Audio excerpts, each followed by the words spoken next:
Muy buenas tardes a todos. Primero que nada quiero agradecer a Ofi Antuña, la directora de nuestra biblioteca, por esta invitación tan bonita. Me encanta contribuir con todos los proyectos de Ofi en la biblioteca, siempre son geniales. Y también le doy las gracias a mis colegas que están presentes hoy conmigo, muchas gracias. Y a todos ustedes estudiantes, por supuesto, que son, ¿verdad?, la crema innata de nuestras vidas. Así que para ustedes dedico esta presentación de hoy, que a la misma vez quiero decirles que me emociona mucho porque Hipatia fue, es y me imagino será una de esas grandes mujeres que por muchísimo tiempo pues ni se supo de ella, incomprendida, alejada después de su muerte. Pero que de una manera u otra, como tantas otras mujeres también en literatura, en ciencias, en artes, que por un cierto momento como que desaparecieron o no fueron tomadas en cuenta y que hoy en día poco a poco, ¿verdad?, van renaciendo en nuestros corazones y en nuestra mente por el gran proyecto que fue sus vidas, ¿verdad? Bueno, no les voy a hablar más de esa manera, pero quiero decirles que la historia que yo les voy a hacer hoy de Hipatia, estoy casi segura, un 99%, de que no es la que ustedes creen que es. ¿Okay? Así que vamos, y espero que después discutamos al respecto, ¿verdad? Porque una buena manera de vender Hipatia es a la Hollywood. Y Hipatia es otra cosa. Pero veamos juntos cómo es esta situación. ¿Está bien?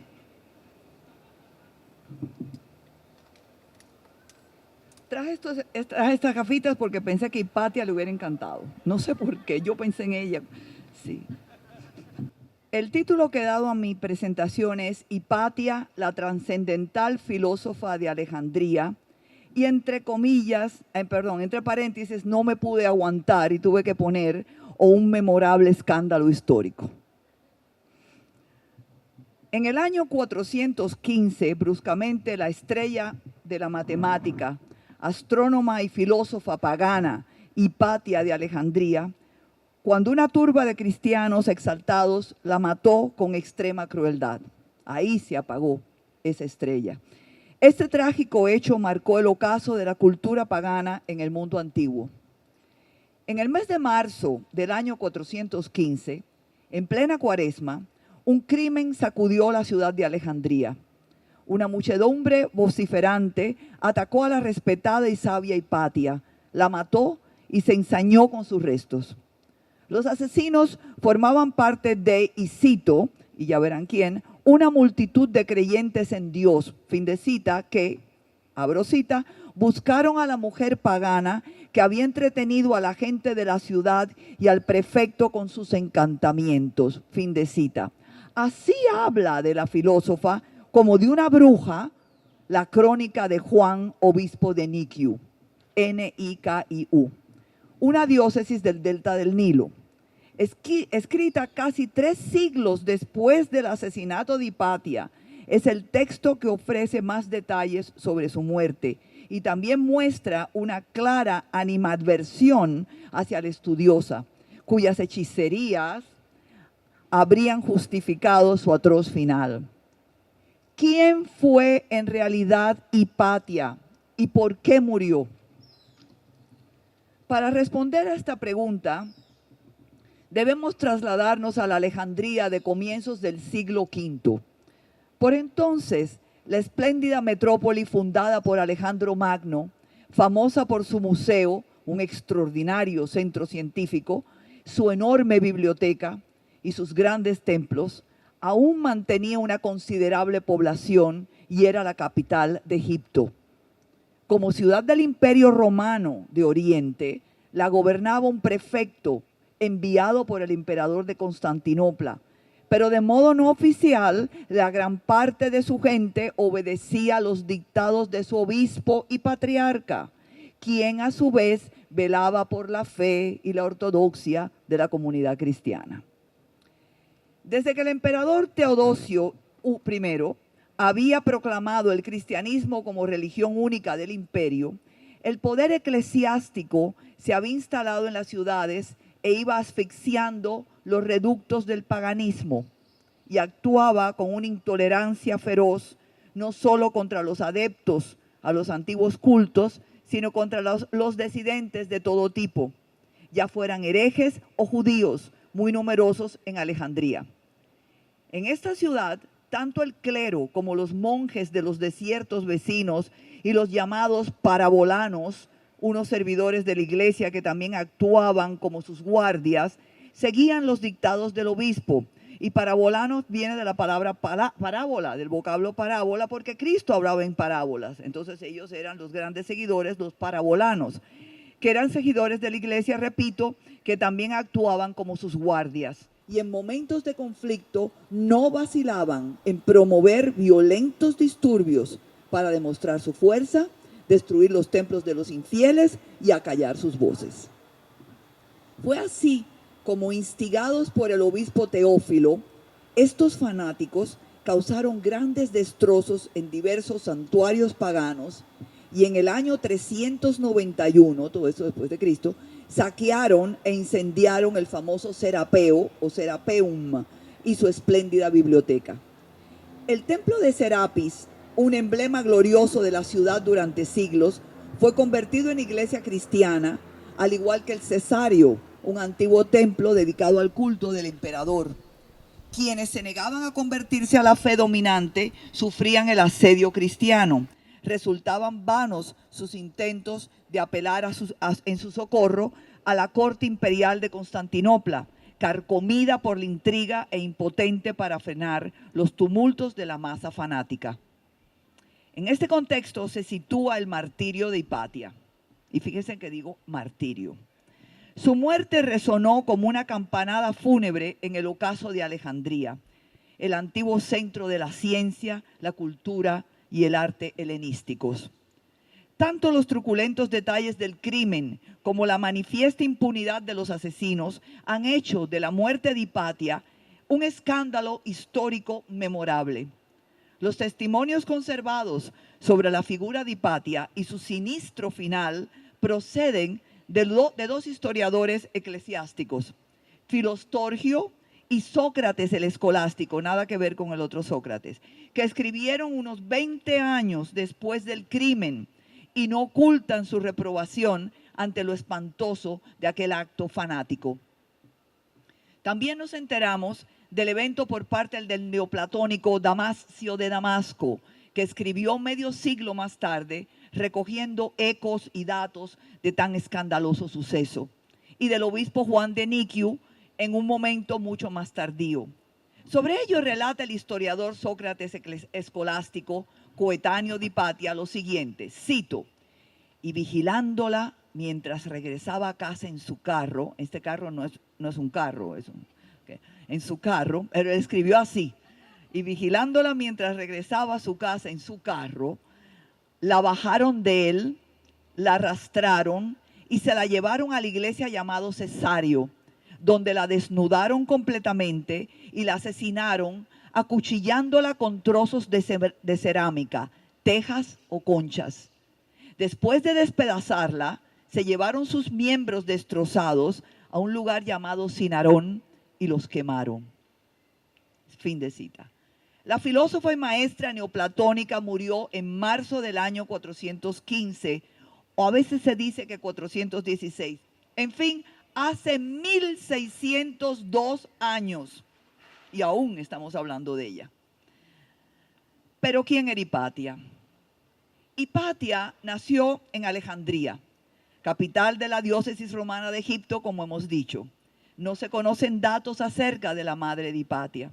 Su padre, Teón de Alejandría, filósofo y matemático, se dedicaba a la investigación y a la enseñanza en el Museo de Alejandría, fundado por Ptolomeo. Este museo tenía más de 100 profesores que vivían allí y muchos más que asistían periódicamente como invitados. Según registros de la época, Theón deseaba que su hija fuera un ser humano perfecto y se preocupó de que recibiera una educación científica completa. Cabe decir que aunque Hipatia viajó a Atenas e Italia para recibir algunos cursos de filosofía, se educó en el propio museo y formó parte de él hasta su muerte. Hipatia vivió desde su infancia en un ambiente académico y culto. Aprendió matemáticas y astronomía de su padre, quien además le transmitió su pasión por la búsqueda de lo desconocido. Además, dotada de una gran belleza, se dedicó también a un exhaustivo cuidado de su cuerpo, mediante una rutina física diaria que le permitía mantener un cuerpo saludable, así como una mente activa. Pese a sus notables cualidades físicas e intelectuales, rechazó casarse a fin de entregarse por completo a la ciencia. La admirada y admirable Hipatia cultivó varias disciplinas: filosofía, matemáticas, astronomía y música. Durante 20 años se dedicó a enseñar todos estos conocimientos en el Museo de Alejandría e incluso llegó a dirigirlo alrededor del año 400. Su carácter singular de mujer entregada al pensamiento y a la enseñanza le valió el aprecio general. Educó a una selecta escuela de aristócratas que ocuparon altos cargos. Escribió libros sobre geometría, álgebra y astronomía y mejoró el diseño de los primitivos astrolabios, laboratorios de astronomía. Además de cartografiar cuerpos celestes, confeccionando un espléndido planisferio. También, debo confesarles, se interesó por la mecánica. Ninguna de sus obras se ha conservado, desafortunadamente, pero se conocen gracias a sus discípulos como Cinesio de Cirene o Esiquio de Alejandría. Les voy a dar solo unos cuantos nombres. Comentario a la aritmética en 14 libros de Diofanto de Alejandría. Otro. Canon astronómico. Otro. Comentario a las secciones cónicas de Apolonio de Perga. Otro. Tablas astronómicas, revisión de las del astrónomo Claudio Ptolomeo. Y otra que les tengo, edición del comentario de su propio padre a los elementos de Euclides. Vaya, que esta muchachita sabía, ¿verdad? Se dedicó a la enseñanza de la filosofía, centrándose en las obras de Platón y Aristóteles. La casa de Hipatia se convirtió en un lugar de enseñanza donde acudían estudiantes de todas partes del mundo conocido, atraídos por su fama. Hipatia aconsejaba a líderes en asuntos políticos. Fue muy popular como consejera de las más altas magistraturas de Alejandría. Su alumno Esiquio sentenciaba que era adorada y reverenciada en Alejandría.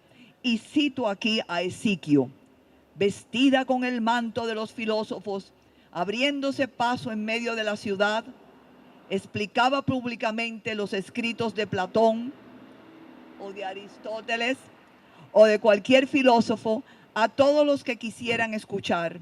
Los magistrados solían consultarla en primer lugar para su administración de los asuntos de la ciudad.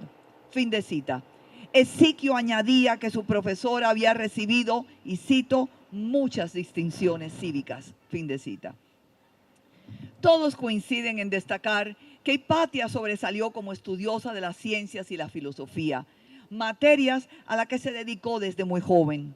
Hipatia, pues, era una digna heredera de la gran tradición científica del Museo de Alejandría, pero a la vez se convirtió en una renombrada profesora que daba lecciones públicas sobre las ideas de Platón y seguramente de Aristóteles, atrayendo un numeroso público.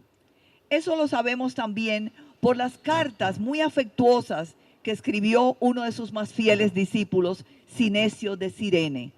En algunas pide consejo a su, y cito, queridísima maestra, y en otras habla de ella a sus amigos con afecto y admiración. Incluso se promete a sí mismo que recordará a Hipatia en el Hades, esto es, en el más allá. Así lo decía su estudiante. Hipatia, pues, formaba parte de la élite pagana, fiel a sus antiguas ideas y creencias, y velaba por el legado clásico en un ambiente que se iba volviendo más y más hostil hacia la herencia ilustrada del helenismo. Respecto del saber de Hipatia, Sócrates el escolástico escribe, y cito, llegó a tal grado de cultura que superó a todos los filósofos contemporáneos, heredó la escuela platónica que había sido renovada en tiempos de Plotino y explicaba todas las ciencias filosóficas a quienes lo deseaban. Por eso, quienes deseaban pensar de modo filosófico acudían hacia ella de todas partes. Fin de cita. Es interesante esa mención de que heredó la escuela, es decir, la enseñanza de la doctrina platónica renovada por el filósofo Plotino, que nosotros hoy en día conocemos como neoplatonismo. Hipatia siguió las enseñanzas de su padre matemático, pero fue más allá en sus estudios de los movimientos de los astros que él. Y sobre todo, al ampliar el horizonte de sus investigaciones, desde la ciencia hasta la filosofía, ella hizo más que él. Eso la hizo famosa y atrajo hacia ella a muchos oyentes y discípulos. El retórico Damasio comenta al respecto, y cito, puesto que era así la naturaleza de Hipatia, es decir, tan atractiva y dialéctica en sus discursos, dispuesta y política en sus actuaciones, el resto de la ciudad, con buen criterio, la amaba y la obsequiaba generosamente. Y los notables, cada vez que hacían frente a muchas cuestiones públicas, solían aproximarse a ella. Fin de cita.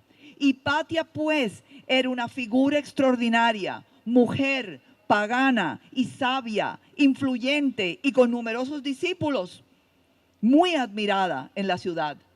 Todo esto hizo que su eliminación por parte de cristianos fanáticos tuviera un carácter ejemplar. No obstante, pese a sus altos conocimientos en matemáticas y astronomía, las enseñanzas más preciadas por sus discípulos fueron las filosóficas. La fama de su escuela llegó a tal punto que, como refiere Sócrates escolástico en su libro Historia Eclesiástica, cito, todo aquel que deseaba estudiar filosofía acudía a Hipatia desde cualquier lugar. Fin de cita. Así, sus alumnos llegaban desde Cirene, Siria, Constantinopla, sumándose a quienes residían en la misma Alejandría, destacándose entre ellos el obispo de Ptolomaida, Sinesio de Cirene, que mantuvo una importante correspondencia con su maestra, Esiquio el hebreo y Orestes, que llegaría a ser prefecto imperial de Egipto en el momento de la muerte de la filósofa alejandrina. Hipatia impartía sus enseñanzas por dos vías distintas. Por un lado, de forma pública, en conferencias a las que asistían numerosas personalidades de la sociedad alejandrina. Por otra parte, creó además una escuela filosófica hermética, formada por alumnos jóvenes de familias cultas y adineradas de la aristocracia y la administración, a los que enseñaba los secretos de la filosofía en la intimidad de su hogar. En esta época mantenía una buena relación con el obispo Teófilo, enemigo del paganismo y bastante intransigente, pero que se hacía de la vista gorda porque entre los discípulos de Hipatia había tanto cristianos como paganos. Curiosamente, en las clases de Hipatia, y tomen nota, no se permitía la presencia de mujeres y tampoco se permitía la presencia de alumnos de las clases más bajas y populares. Otro dato de interés que tendrá mucho que ver con su posterior muerte, así que vayan pensándolo. Pese a lo que se puede imaginar, Hipatia no solía frecuentar los templos paganos y no participó nunca en la defensa del Serapeum o Serapeo. No se conserva documentación alguna que apunte sobre su devoción pagana, que la implique en la participación de sacrificios o del uso de objetos de culto. Tras las revueltas mencionadas, se sabe que Hipatia y el obispo Teófilo mantuvieron la misma relación de respeto. Ni ella ni sus alumnos fueron molestados y su escuela filosófica continuó con sus actividades con normalidad. Pero en el año 412 muere Teófilo y el panorama cambia radicalmente. Durante un corto periodo de tiempo se entabla una lucha por el poder religioso. Por un lado, Timoteo, que cuenta con el apoyo de Oreste, representante imperial.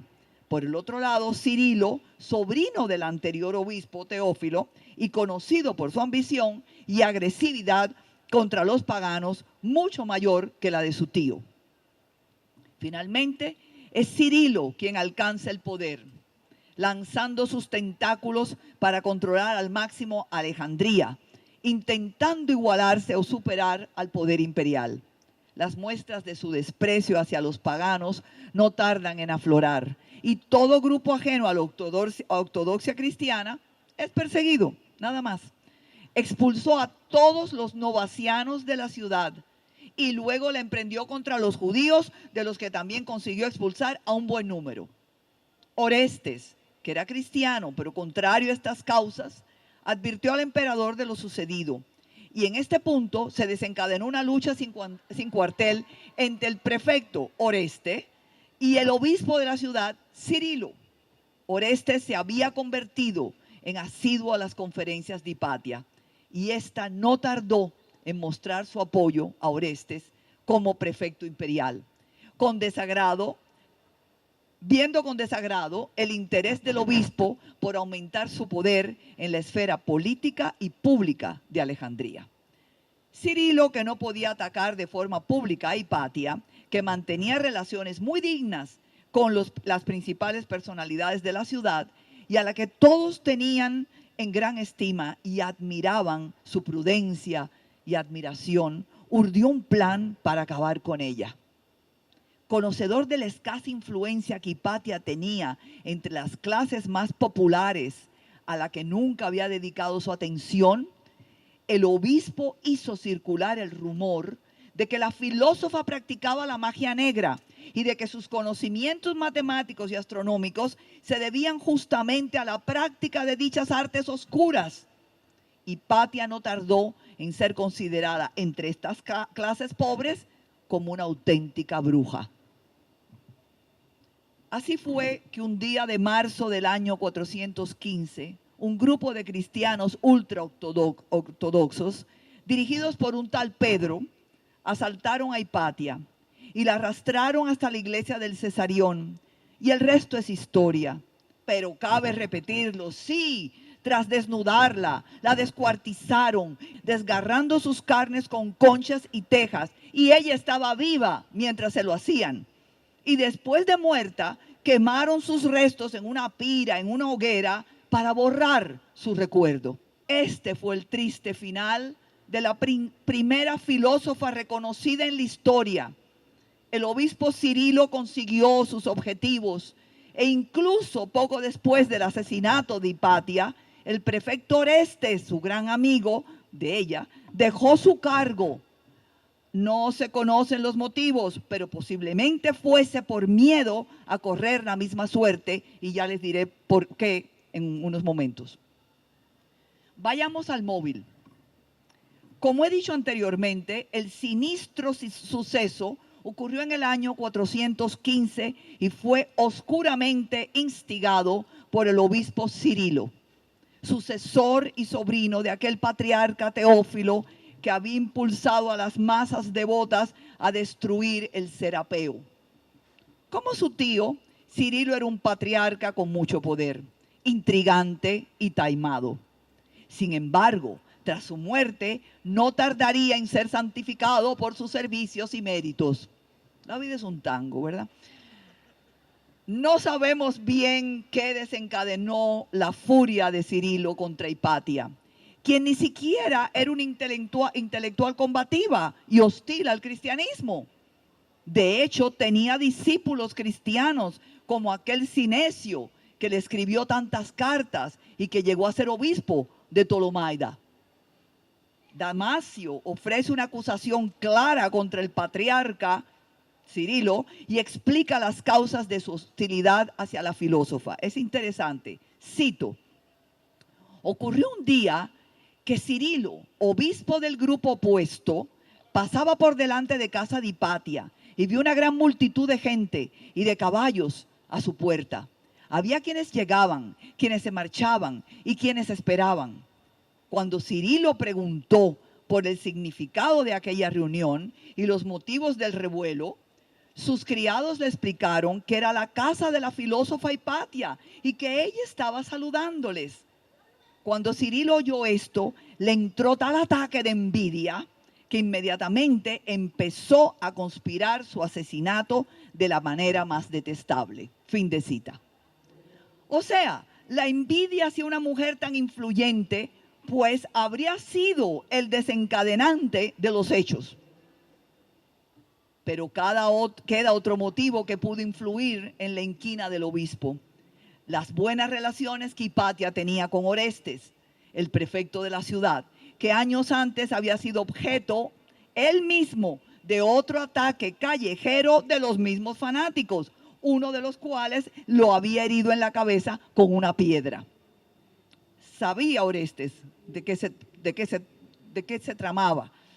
El agresor, un monje llamado Amonio, fue sometido a tortura y falleció, tras lo cual Cirilo depositó sus restos en una iglesia y le rindió el culto que se le daba a los mártires. Las relaciones entre el poder eclesiástico y el poder civil se habían tensado hasta el extremo, e Hipatia reunía la doble condición de pagana y próxima a Orestes, lo que no podía menos que concitar el odio del patriarca. Pasemos al asesinato. Cabe decir entonces que la filósofa murió durante el 4º año del obispado de Cirilo. La brutal escena de su asesinato asemejaba un sacrificio humano, un ritual de inaudita ferocidad, como si inmolaran una víctima a un dios bárbaro. Hoy por hoy no se conoce la fecha exacta del nacimiento de Hipatia. Se sabe que falleció en el año 415 y que en la última década del siglo IV ya impartía sus clases. La primera fecha de nacimiento propuesta es la del año 370, reflejada en la obra titulada Vida de Isidro del filósofo Damasio. Esto significaría que Hipatia ya daba clases con una edad de 20 años, algo bastante improbable, como cuenta la historiadora María Cielka. Cito a Cielka: resulta difícil, nos dice, imaginar que sus alumnos, todos ellos jóvenes, mostraran el respeto y la admiración que reflejan las cartas de Cinesio de Cirene, uno de sus discípulos, a una mujer de su misma edad. Pero yo, chicos, personalmente no estoy de acuerdo con ellos.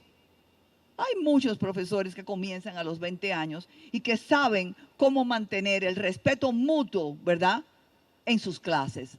Yo no creo que esto de Hipatia es una razón para hoy día, siglo XXI, hacer este tipo de comentarios. Pero bueno, es mi manera de pensar.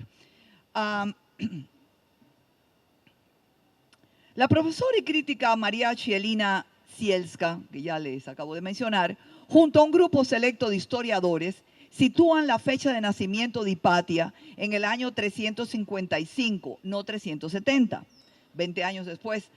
Antes. Con lo cual, si estos datos son ciertos, comenzó ella a impartir sus clases con 35 años y murió a la edad de 60. Y no que comenzó a enseñar a los 20 y murió a los 40. Fechas bastante más lógicas y ajustadas a la realidad, según las investigaciones de la profesora Cielska, las de ella. Si por el contrario Hipatia comenzó a enseñar a los 20, pues entonces, como les he dicho, murió a los 40. Y yo por mi parte les dejo a ustedes la libertad para escoger, porque este es un punto que a mi manera de ver no cambia en lo absoluto los hechos. La edad no tiene nada que ver con el asesinato. Como último dato, para concluir,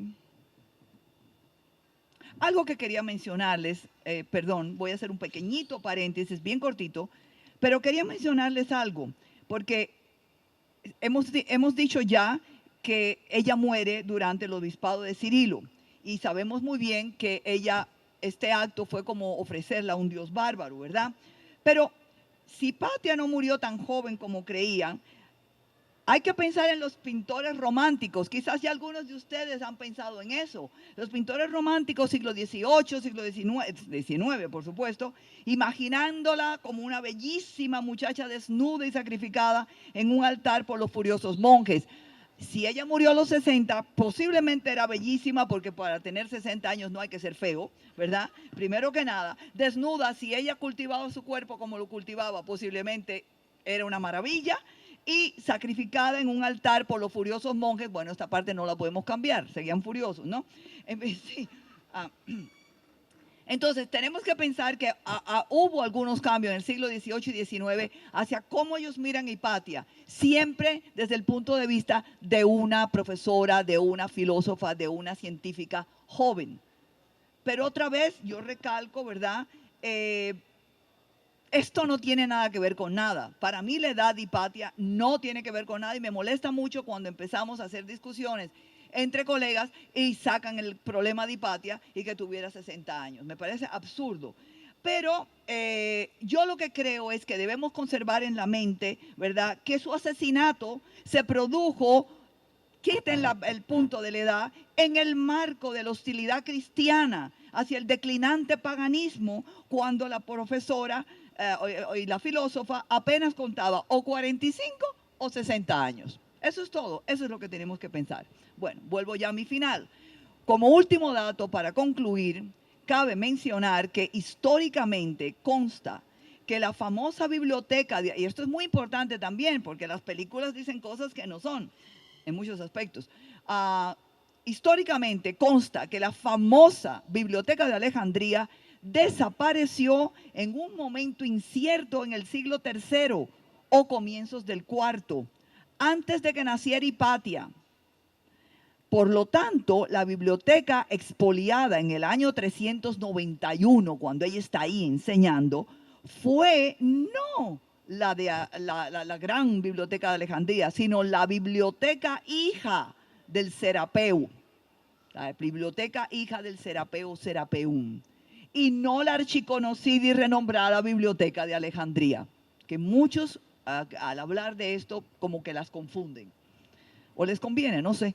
No sé, y en toda verdad no creo que esto pueda ser un dato que opaque el importantísimo aporte y la imperdonable y deplorable muerte de la ilustre filósofa Hipatia, baluarte femenino universal de una Alejandría que, como tantos otros imperios a través de los siglos, obviamente se apagaba. En conclusión, debemos señalar que la fidelidad de Hipatia al paganismo en el momento de auge del cristianismo como nueva religión del Estado fue la verdadera causa de su muerte a manos de cristianos exaltados, tal y como les dije hace un par de momentos. La muerte de Hipatia levantó un gran revuelo.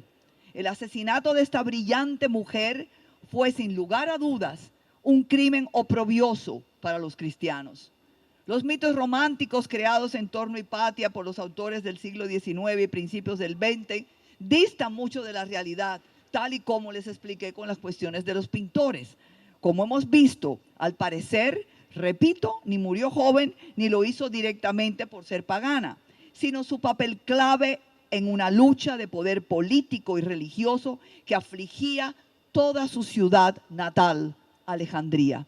Tampoco con su muerte se acabó el paganismo ni la filosofía clásica, puesto que a finales del siglo VI la escuela de Alejandría todavía seguía activa, con notable éxito y fama, al igual que continuaban en esas fechas las prácticas activas paganas. Pese a todo esto, lo que sin lugar a dudas consta es que la vida de esta gran mujer sigue siendo y seguirá siendo digna de admiración 1600 años después, de admiración y respeto de toda la humanidad, ya que superó los límites sociales de su época, convirtiéndose en una afamada filósofa y sabia en ese mundo falocéntrico de los hombres de su época, mundo que como mujer la rodeaba y la enclaustraba, aunque ella jamás permitiese que estas circunstancias la influenciaran. Entonces, querido público, Hoy les acabo de contar la verdadera historia de Hipatia. Así que no lo olvidemos ni olvidemos su paradigmático ejemplo. Muchísimas gracias. Yo no creo que era Hipatia. Empecemos por el comienzo y después te digo Hipatia. Yo creo que principalmente las mujeres en ese momento, en el mundo, de ese momento, en las grandes ciudades del mundo, incluyendo Alejandría, las mujeres no tenían ningún lugar. Las mujeres solamente existían para tener hijos una vez al año o alguna cosa así, y ya, después eran totalmente descartadas. Las mujeres, era absurdo de pensar que una mujer fuese a estudiar. Hipatia, claro, ella se salvó de todo esto por su padre. O sea, ella nació en un mundo donde su padre la cobijó de todo lo que pudiera hacerle daño y le hizo una educación de hombre. Pero Hipatia era una excepción. Claro, que esa pregunta tuya ahora viene. ¿Es que Hipatia estaba de acuerdo con eso o no? Pues yo creo que sí. Y creo que sí porque no había mujeres, o ella no trató de tener un grupito de mujeres quizás escondido, como ha sucedido en otras, ¿verdad? En otras circunstancias y en otros lugares. Hipatia no tocaba a las mujeres, Hipatia no se mezclaba con ellas. O sea que ella entendió que eso era la manera que era, o quizás lo hizo por protección, porque a ella le interesaba lo de ella. O sea que eso es lo que yo creo. Pero todo emana de, fíjate que tampoco había pobres en sus clases. Y las mujeres pertenecían a ese grupo de seres que no son como los otros, ¿verdad? Y ella, yo estoy muy clara en eso, que ella siguió la pauta. Si no hubiera sido porque Cirilo era Cirilo, hizo lo que hizo, Hipatia hubiera seguido totalmente, perfectamente bien su caminito hasta el día de su muerte de vieja. Eso es lo que yo pienso. Pero tampoco podemos culparla porque una de dos, como pasa en la vida, o tomas este camino o tomas el otro. Siempre hay alternativas, ¿verdad? Hipatia tomó la alternativa de hacer lo que a ella le gustaba y se acabó. Otro hubiera podido ser una heroína, ¿verdad? Que hasta hubiera dado su vida por el martirio con tal de que las mujeres aprendieran. Pero ella no hizo eso. No, primero felicidades, qué bella conferencia. Gracias, Rick, gracias mil. Y sí, había información que no tenía yo personalmente. He estudiado sobre Hipatia, me fascina el personaje, pero no tenía tanto contexto sobre su vida. Así que muchas gracias. Gracias a ti. Quería preguntar si sabes supongo que no hay tumba de ella, puesto que sus restos desaparecieron. Eso es otra parte de lo horrible. Pero ¿no habrá algún monumento, algún mausoleo, algo dedicado a ella? Nunca he leído en ninguna parte que se ha hecho nada al respecto.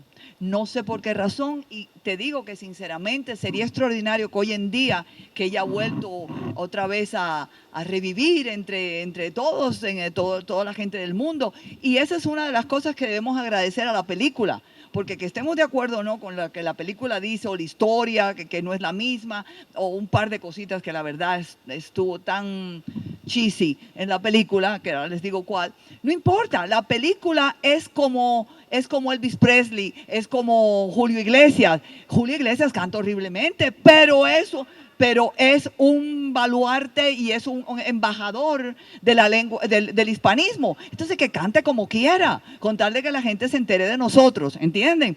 Y sí, y no me acuerdo por qué estaba diciendo esto, Rick. Entonces yo me imagino que hoy en día esta misma película yo la considero sinceramente como uno de los primeros momentos que estamos diciendo, Hipatia, ¿verdad? Bueno, como pasa con Madame Curie, es otra que también, la misma Sor Juana tomó tiempo en que Sor Juana finalmente viera la luz y saliera en monedas y cosas por el estilo, ¿verdad? O sea que yo creo que, yo no quiero llamarle confabulación, pero es un tipo de pequeña o grande confabulación muy oculta que existe.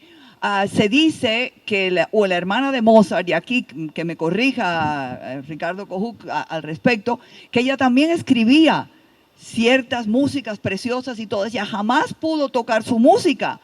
Y se dice que algunas de ellas, su hermano las tomó como de él para que pudieran ser oídas. ¡Mamma mía! Yo quería saber como de dónde surgió este mito que al final la mata como el amante o el esclavo y eso. Ahí está la clave que a mí no me gusta. Ahí tocaste para mí el punto flojo de la película. Bueno, hay varios, pero este es el más flojo para mí. Primero que nada, están insinuando, están insinuando que Orestes tiene su relacioncita boba con ella, ¿sí o no? Además ponen a este pobre esclavo como un idiota. Pero espérate, al pobre esclavo lo ponen como un idiota todos los días, esta mujer bañándose y él la veía desnuda. Oh, por favor, santísimo. Y que a ella no le importaba porque él era como un animal, ¿verdad? Y luego poco a poco, por ese amor que nunca tuvo ella por los que eran de clase más baja, como él era cristiano, lo fue ayudando, lo fue... ella en la película, ella como que lo ayuda, como que lo quiere, y como que sé yo, y claro, el esclavo de la película, me disculpan los varones, pero guapísimo, entonces ella también, entonces ya nos da toda esta idea de ella con el esclavo, y el esclavo al final, ¿quién es el que la mata? En la película es el mismo esclavo, y claro, eso es una manera de terminar una película con tranquilidad para la mayoría de la gente que va a esta película para divertirse y que no va a estudiar ni va a leer sobre la verdad.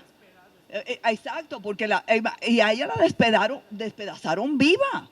Aquí no hubo ningún, el esclavo le llaman Davius, D-A-V-U-S en inglés, Davius, que Davus sería en español, como lo llamaríamos. Y Orestes, que para mí yo creo que fue un gran íntimo amigo. No sé si Orestes estaba de verdad relacionado emocionalmente hacia ella, porque de ella hacia ellos, no. Muchas mujeres, lo estamos hablando hace un rato, Afid y yo, muchas mujeres en la historia, ¿verdad? Que sean literatas, que sean filósofas, que sean mujeres de ciencia, etcétera, etcétera.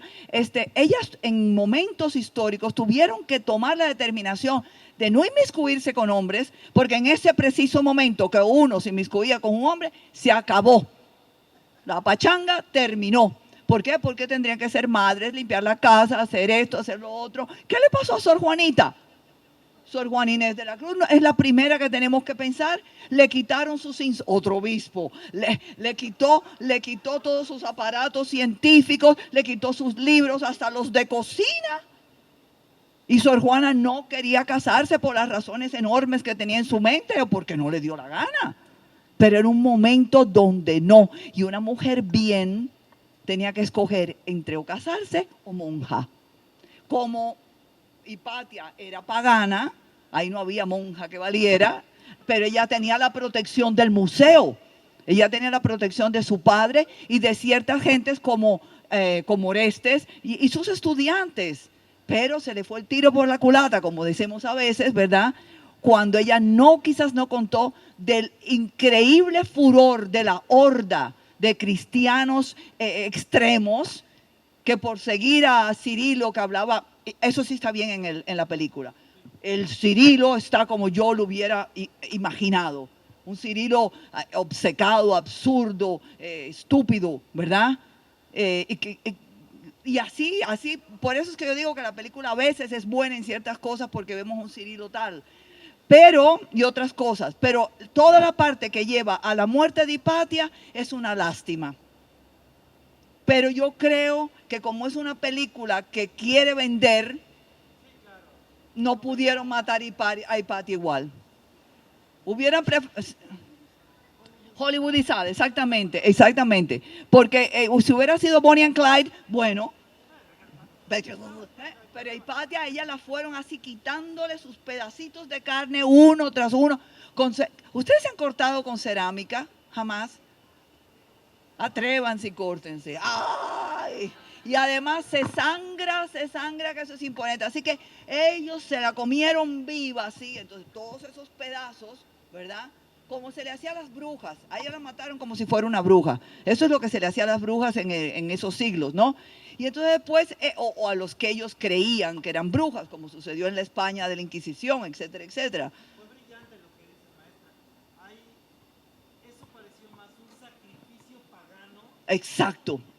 Peor de los que hacían los paganos mismos, ¿no? Exacto. Cirilo se comportó como un pagano horrendo. Y que posiblemente hasta lo era, por Dios. Yo de Cirilo no creo nada. Yo sé que ese hombre es un mentiroso, un taimado, un mal hombre, peor que su... y lo vuelven santo. Exacto, pero cuántas cosas no se hacen en nombre de la iglesia, incluyendo la lucha entre Irlanda del Norte e Irlanda del Sur. O sea que a veces por la religión, ¿de qué estamos hablando? Y lo que está pasando ahora con los árabes, por Dios. Si todo por la religión, allá arriba el Dios que sea estará diciendo, Dios mío, quíteme a mí del asunto, esto no es mío. Porque es que los hombres, no puedo decir mujeres porque no había mujeres en estas guerras, pero esa parte de la película trata de borrártela.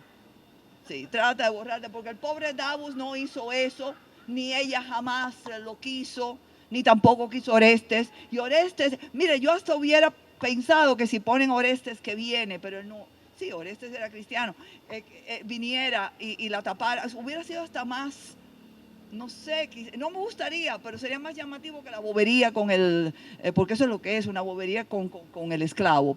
Para hacer de Hipatia una mujer que no necesita convertirse en nada. Hipatia es extraordinaria. Hipatia es eso, un volcán en un planeta. Hipatia es una nave, ¿verdad? Que por siempre tendrá esa inmortalidad. Hipatia es una de esas mujeres que la verdad hizo lo que la mayoría de las mujeres de su época nunca se hubieran atrevido a hacer, por las razones que fueran. Y aunque ella se sentía protegida y todo, hay que tener de verdad también el valor de hacerlo. Cuando uno ve una horda de hombres ahí delante de uno, una mujer dice, hello, goodbye. Sí. Pero o sea que cuando vean esta película, yo la recomiendo, pero siempre sabiendo de que va a haber unos fallos enormes y que hay que leer también la parte histórica. Entonces, exacto también. Pero nos da una idea. Sí, ¿verdad? Sí. Igual seguramente tendrá cosas que no... Que tampoco, sí, porque es que la cuestión de novelar, ¿verdad? La cuestión de novelar también hay que comprenderlo, tanto en el cine como en la literatura. Es novelar un hecho histórico para que sea mejor vendido, para que sea más aceptado. Eso es lo que es. Pero a la misma vez se ven momentos, por ejemplo, cuando las hordas vienen y atacan, ¿verdad? Las hordas cristianas que atacan. Eso sí sucedió. Y cuando uno lo ve delante de nosotros, ¿verdad? Lo visual siempre nos hace sentir más que cuando solamente estamos leyendo. Esas partes sí son buenas. Y la misma Hipatia, sinceramente Rachel Weisz, que escogieron como Hipatia, extraordinaria. Yo me imagino a Hipatia así como ella, sin que me hubieran puesto a Rachel Weisz ante mí antes. Yo siempre pensé, como dicen los libros, que era tan bella, tan inteligente. Y Rachel Weisz hace verdaderamente un papel formidable como Hipatia. También ella tan así, lejana de lo que no fuese lo que ella quería, sus estudios. Ella hace un papelón extraordinario en esa película.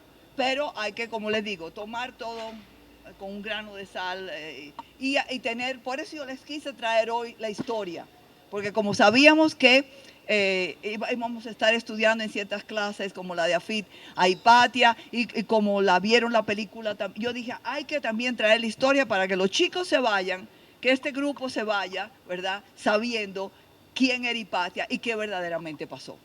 A mí eso me gusta muchísimo. ¿Algún comentario, alguna otra pregunta? A ver, queridísima. Muchísimas gracias, como siempre, espléndida tu participación, cómo la disfrutamos. Gracias.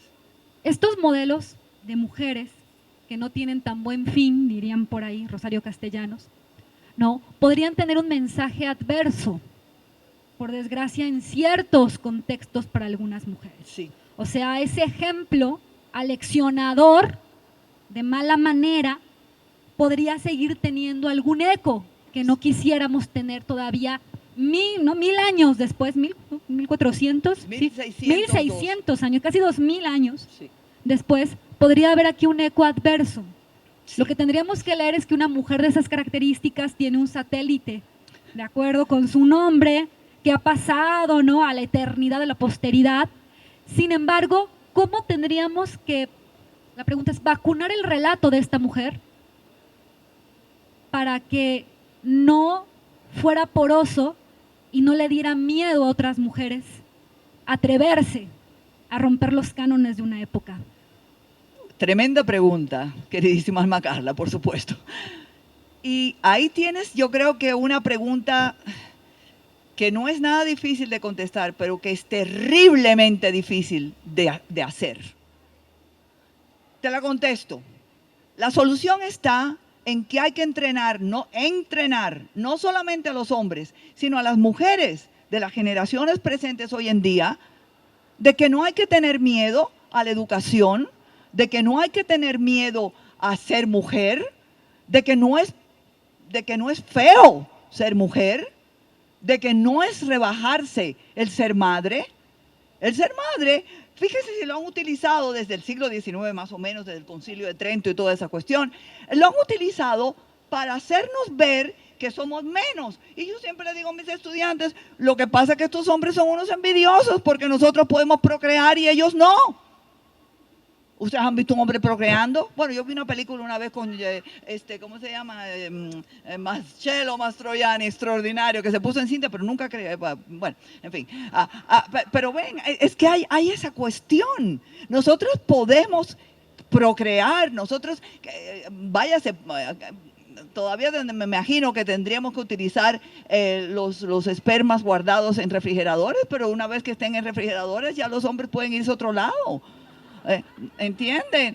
¿Qué hacían las mujeres de la isla de Lesbos? La isla secuestraban a esos hombres para que vinieran a limpiar la isla, sí, exactamente, también para tener hijos. Si eran hembras los guardaban, si no los mandaban a los hijos a otro lado los mataban y se acabó. Y claro, todas esas cosas pasaron en una Grecia antiquísima, y luego cuando llegan los diferentes cambios, sobre todo los cristianos, ahí la mujer se la rebajó totalmente a la cocina, como dice ese dicho de muchos países de Latinoamérica, con barriga y con los pies descalzos. Y entonces las mujeres, yo no sé qué pasó, esa es la culpa de las mujeres, que escucharon lo que se les decía, excepto algunas, las pobres, como Hipatia, como Sor Juana, como Madame Curie. Se pasaban la vida hablando del marido y quien inventó el radio fue ella. O sea que era siempre serrucharle el piso, como dicen a los costarricenses. En Costa Rica dicen, cuando a alguien le hacen algo malo, es serrucharle el piso, porque si te lo serruchas, caes. Entonces, esa es la cuestión a tu pregunta. El problema está que la solución estaría ahí. La mujer tiene que empezar a creer en sí misma. Y escuchar esas cosas como, bueno, me lo dicen, pero yo creo que esto no tiene que ser necesariamente eso, ¿verdad? Esa es la primera parte. También entrenar a los hombres a comprender que nosotras somos sus compañeras y no algo hostil o que se puede utilizar. Y después de comprender todo esto, hay que aplicarlo. Esa es la respuesta que yo doy a lo tuyo. Pero de aquí a que esto pase, habrá 1000 Hipatias más. Porque todavía no. Todavía no. No sé. A no ser de que hay una revolución de mujeres. Ay, ¿cuál era aquella? Hay un teatro griego. Oh, Lisistrata. Lisistrata. Ay, qué emocionante, qué emocionante. Léanse, es cortito, es maravilloso. Pero las mujeres una vez lo hicieron. Cruzaron las piernas. Se acabó, sí. Pero bueno, muy bien. Gracias por esa pregunta, Alma Carla, muy buena. Sí, Ricardo. No te oyen bien. ¿Dónde está el micrófono? Yo ni te oigo, así que... Hay tantas reverberaciones y repercusiones de lo que nos dices, tantas ramificaciones, pero yo quisiera hacer 2 recomendaciones sobre el lugar que la mujer debe tener y merece tener en la sociedad, en la cultura, en el mundo. Una lectura indispensable es, no sé cómo es en español, A Room of Her Own, de Virginia Woolf. Exacto, A Room of Her Own, un cuarto propio. Pero de ella, o sea, of her own, un cuarto de ella, donde se da su lugar y su tiempo para escribir, etcétera. Porque ¿cuántas mujeres han presentado sus trabajos haciéndose pasar por hombres? Por hombres, exacto. Exacto, a través de la historia en todas las universidades, sí. Hombre, sí. Porque como mujer no lo haría. Exacto. George Sand. Sí, pensemos en la misma Camille Claudel, Camille, la escultora, pobrecita, que con si le este. salía bien la escultura, le pedía a Rodin que la firmara por Ay, ella. esa es otra película que hay que comprar para la biblioteca y Sí. que los chicos lo vean. Camille Esa es Claudel, durísima. Camille Claudel contra, ¿cómo se llama él? Rodin. Rodin. Imponente. Y ella era mejor que él. Sí. Pero Oye, por eso, cuando le salía muy bien una obra a ella, le pedía a él que la firmara, para que fuera con el nombre de para él. que fuera con el nombre de él y Porque él se lo prestigioso es el callaba hasta hombre, hoy no la día. mujer. Bueno, y la segunda, les quiero compartir que yo descubrí el personaje de Hipatia viendo Cosmos de Carl Sagan. De Carl Sagan. Que es un Ay, programa de divulgación de ciencia extraordinario. increíble. No sé si lo tenemos en la biblioteca, tal vez. Si tenemos Cosmos, ¿está Cosmos en la biblioteca? Oh, Sí, está Cosmos. La serie de televisión y el libro, ¿sí? Bueno, muy, muy recomendable. Son 7 horas de divulgación de ciencia, muy sensacional, bien preciosísimo. hecho, divertido, maravilloso. Y sigue siendo de actualidad, aunque tiene 30 Oh, sí. años. ¿Cuántos habla- años era? 30, 34, me parece. Y habla de Hipatia en términos extraordinarios. Y la Biblioteca de Alejandría también explica Es- qué fue y cómo terminó, y co- que no es la que... Que no es la que resultó. la gente Pero cree. bueno, les recomiendo Virginia Woolf y Carl Sagan, dos cosas muy diferentes. Muy bien, excelente, excelente, Ricardo. Algo más, chicos, algún otro comentario, algún grito primal. Ah, Bueno, como último comentario, ¿qué tal si a partir de ahora a nuestra distinguida y querida maestra le decimos Mariela de Alejandría? ¡Ay! No, yo prefería que fuese Mariela de Montreal. Pero no tiene la resonancia de Alejandría. Sí, pero es que. Cuando habla de Hipatia, Pero no solo quiero quitar Hipatia. No. Déjame pensarlo, pero no, yo creo que mejor a mí. Mariela de las Nieves.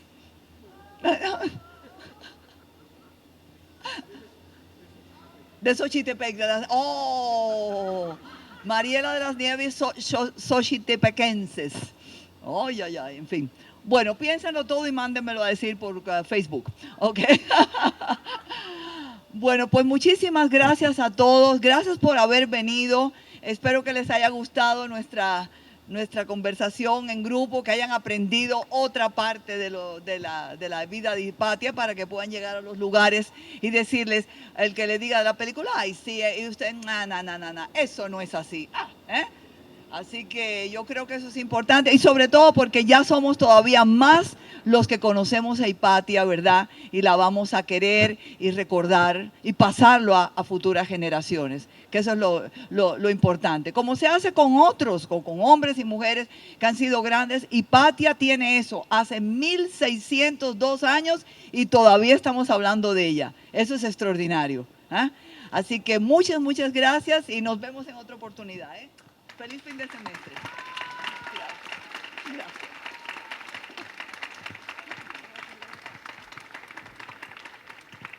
Un reconocimiento en el marco de nuestro Festival del Libro de Primavera. Con esta conferencia cerramos nuestros festejos y les invitamos a seguir explorando más sobre esta autora. También sobre las obras, hago mi anuncio, obras que tenemos de la doctora Mariela en la biblioteca. La doctora es especialista en Lidia Cabrera, una escritora latinoamericana fundamental. Tenemos obras de la doctora Mariela y tenemos la obra de Lidia Cabrera. Entonces, creo que también esta es una invitación fundamental para conocer a más mujeres que están en diferentes áreas del conocimiento como mujeres fundamentales que han construido nuestra historia. Entonces, les hago la invitación y pido un aplauso para la doctora Mariela.